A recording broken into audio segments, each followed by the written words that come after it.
Rebeca Venturini é nossa... Beijo pra você. Tá pra nascer o baby dela em maio. Que legal, que É legal. a nossa que legal. comadre, nossa madrinha da Alice. Sensacional. Muito bem, beijo pra vocês. Daqui a pouquinho, tá chegando, hein? Tá chegando. Aí, ó, tem algumas aqui. Deixa eu fazer mais uma só dela e depois a gente vai trocando até chegar na dela de novo pra gente ser democrático, né? Justo. Existe alguma posição anatomicamente comprovada que facilita o expulsivo? O expulsivo é o momento da saída do bebê, tá? Só pra gente definir isso pra quem não tá muito habituado com esse vocabulário. Ninguém tá expulsando a mãe de dentro do consultório, nada disso. O período expulsivo, que é o segundo momento do trabalho de parto, o primeiro momento do trabalho de parto é a fase de dilatação, quando ela vai dilatar de 0 a 10 centímetros. O período expulsivo, que tem duas definições, que é ou a partir de 10 centímetros, ou outras definições falam que é a partir do momento que a paciente começa a sentir vontade espontânea de empurrar, de botar o bebê para fora, de expulsar o bebê.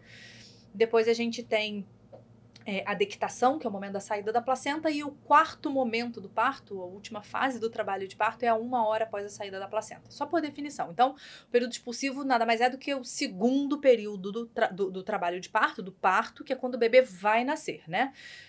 Então, é um momento onde a paciente começa... Eu gosto mais dessa definição, particularmente, que é quando a mulher começa com uma vontade espontânea de fazer força.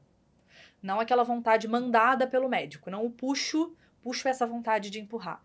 Não o puxo direcionado por alguém, mas o puxo espontâneo da paciente. Começa fraquinho. A paciente começa a ter vontade, é isso? Vontade de empurrar. Fica, como se tivesse... Na hora que vem a contração, a cabeça do bebê pressiona a musculatura do assoalho pélvico, dos músculos lá de baixo, e também o intestino, e isso dá uma vontade de empurrar, literalmente, de expulsar, né? Pelo incômodo interno ali? Pela pressão muscular, pela pressão no canal anal, no canal intestinal, e principalmente pela pressão na musculatura pélvica, na musculatura ali ao redor da vagina, da uretra e do ânus. Essa musculatura, ela é muito sensível à pressão.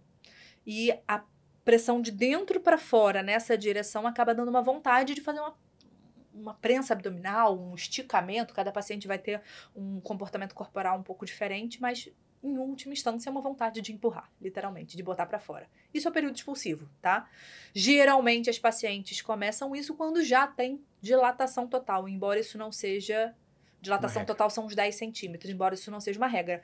Porque, eventualmente, a paciente ainda não acabou de dilatar completamente, mas o bebê já tá muito baixinho, já faz essa pressão. Se ela faz essa pressão, já começa com essa vontade. Então, é isso. E aí, vamos pensar do ponto de vista fisiológico, né? O bebê, a gente tem mais puxos, a gente tem mais vontade de empurrar, e por uma questão de ajuda da gravidade, o bebê vai descer mais em posições mais verticalizadas. Então, não existe nenhuma posição específica que é a posição salvadora de partos, onde você vai entrar naquela posição e você vai parir. Não, definitivamente não existe. Mas o que a gente tem de evidência é que as posições verticalizadas, elas tendem a ajudar o trabalho de parto. E aí, coisas secundárias, posições que não prendem o cóccix, que é aquele ossinho do bumbum, contra qualquer estrutura rígida. Porque o cóccix, ele vai precisar ir para trás para poder abrir espaço para a passagem da cabeça do bebê. Então, qualquer posição que prenda esse cóccix a alguma estrutura rígida, cama, eventualmente, dependendo da posição que a paciente fica na banquetinha de parto, ou contra o chão, contra uma banheira. Essas são posições que tendem a desfavorecer um pouquinho mais essa saída. O que eu gosto sempre de frisar nesse sentido, Cláudio, é que a gente não precisa estar necessariamente na melhor posição do ponto de vista fisiológico. A gente precisa estar na posição mais confortável para a mãe.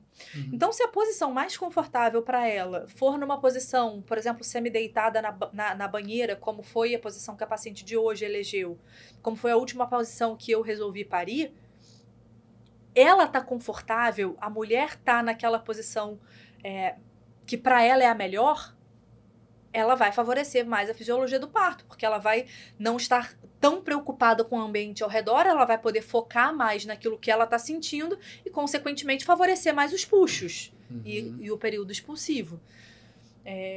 Eventualmente, a paciente está muito cansada, ela quer ficar deitada. Se ela elegeu aquela posição, para aquela mulher, essa é a melhor posição para o trabalho de parto, para o período expulsivo. Mas pensando do ponto de vista fisiológico, pensando em descida, em rotação, são posições mais verticalizadas e com cox livre.